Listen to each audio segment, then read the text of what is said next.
Hi everyone, welcome to Maximum Attack Rallying. You join me in a very echoey kitchen in the Airbnb with a big clock behind me that doesn't work. Is it just me? But if you're going to put a big clock in your Airbnb, wouldn't it be sensible to put batteries in it every now and again? You know, if you're going to do it, commit to it. Anyway, that's not why we're here. We're here today because of more whining. More whining. So, I saw an article, I think it was on rallyjournal.com. M-Sport boss Rich Millener has said that Rally Portugal was too demanding and that he said it's getting difficult to justify some of the current event formats. Now, I like Rich Millener, lovely guy, and in my view, anyone that works in the WRC professionally yet still finds time to get involved in the sport at club level, either by competing as he does or in any other format, deserves respect. It shows that they are a true rally fan. But I think we need to be really, really careful with this kind of thing. So, Portugal schedule. It was a bit different. So it was a bit different to some rallies. So Shakedown was on Wednesday. We had 3 stages on Thursday afternoon. Then we had action across Friday, Saturday and Sunday. So in some respects it was longer, wasn't it? We effectively had an extra day because Shakedown was Wednesday. It is worth noting though, that Friday was much shorter than usual. So usually on a Friday, you'd probably see between 120, 140 kilometres or so. But in Portugal, we only had 96.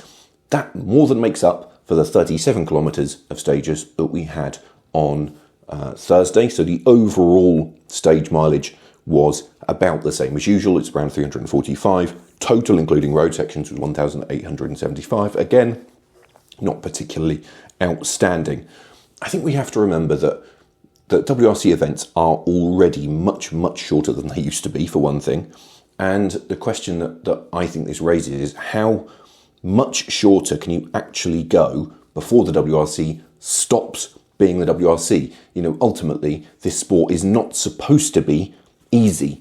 It is supposed to be about a challenge and supposed to have an endurance element, even if it is much more of a sprint than it used to be. Now, in fairness to Rich, he did say he's not against having demanding rallies on the calendar, but he did talk about a lack of time at home for the crews, for the team staff and all of that. And I do understand that. And it is a balance, isn't it? All of this is a balance we have to compromise to get the best outcome. But as he also pointed out, you know, you have a choice about whether you do this, whether you're a driver, co-driver, team principal, mechanic. You have a choice. You know, we all sign up for this. We know what rallying is. We know what the schedules are like. We know that this is not a 9-to-5 sport. And I think you have to remember that there are thousands upon thousands of people out there that would absolutely kill to have the opportunity to be in the WRC in some capacity. So it does irk me a little bit when you've got people that are there who are complaining about it and trying to change it to make it easier. Because, you know, if you take the drivers alone, obviously we only have, 10 or so Rally 1 drivers at any one moment. How many people would absolutely kill to be in those seats? And I think for people to complain about it, it's like, well, I mean, there's lots of people that would take your place if you don't like it. I think the big thing for me, though, my big bone of contention was his argument that the days should be shorter and that the focus should be on fan zones, engagement zones, service park and all of that. And I'm all for that. I'm all for engagement. But the question I would ask is, do we actually need shorter days to achieve that? You know, I think his point about the cars getting back to service at 8 or 9 p.m. is a valid one, particularly if we're talking about a younger audience, as he was about engaging with youngsters and with children. But again, does the competitive element of a rally weekend need to suffer to achieve that? And in my view, no, it doesn't. I think rather than worrying about how late the cars get back to service in the afternoon or evening, most of those opportunities could be created during the day. You know, I think, in fact, I would argue that having the rally spread out over a larger geographical area is beneficial because it means you can engage with more people and have an impact on a greater area of the countries that the championship actually visits. You know, we've talked a lot in the last season or two about altering the routes, moving away from the central service park kind of cloverleaf model, So instead of focusing our efforts on engagement through the service park, why not try to incorporate, fan activations and fan engagement initiatives through remote servicing and tyre halts? So as I said, we're impacting more of the countries that we're visiting. Instead of just having one place in the central service park, we could have several places and several opportunities to engage with people. So those long road sections actually bring us a benefit, because we're seeing more people more of the time and spending more time interacting with fans, rather than in the central service park, which unfortunately in a lot of cases is not always based in the most spectator and visitor friendly areas. If you've been to Rally GB when it was in North Wales, it was at Deeside, basically in an industrial park. So while there are some really good service parks, of course, they're not always in the best places. So if you can just pop your head up in little towns and villages all over the country, you're offering people much more of an opportunity to get involved. And I think there are also loads of other things that we could do. One big thing that I can't believe that we haven't adopted is this park expose model that they use for American rallies, where basically all of the cars and crews are pushed into the middle of the town nearest to the rally home, and they're just there and they're engaging with fans and signing autographs and talking to people and all of that. And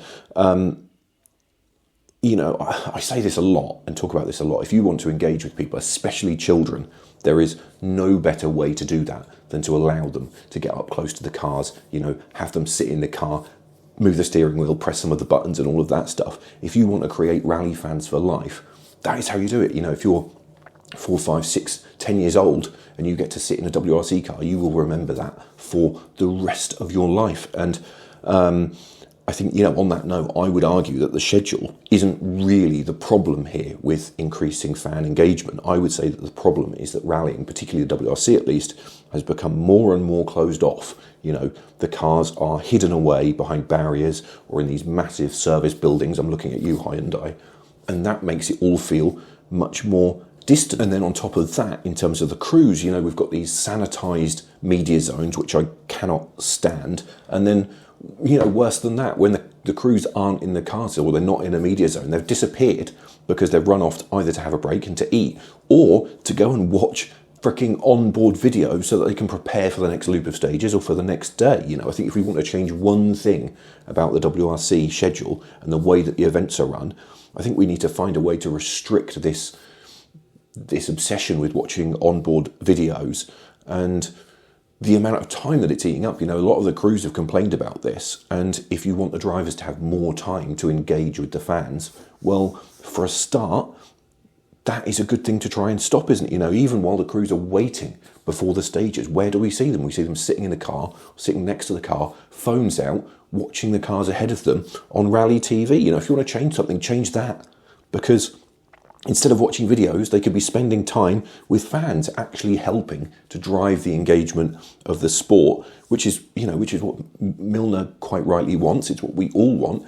And I suspect that even a lot of the drivers would rather be doing something a bit more fun than sitting watching videos, just so they can make sure they're getting every possible millimetre and every possible opportunity. I think we need to switch away from this obsession and try and create something that's a bit more social and a bit more enjoyable, not just for the fans, but for those watching and for those driving. So it becomes a bit more of a social sport, which it always used to be. Now, of course, stopping people from watching onboard videos is quite difficult in practice, because you can't watch the drivers and the co-drivers 24/7. But I think there are ways and means that we could do it. We control lots of things in motorsport, so I don't think it is beyond the realms of possibility that we could control this. You could quite easily have an allocated time slot, 1 hour, 2 hours, I don't know, during each service or in the evening, and even have an allocated area within each team's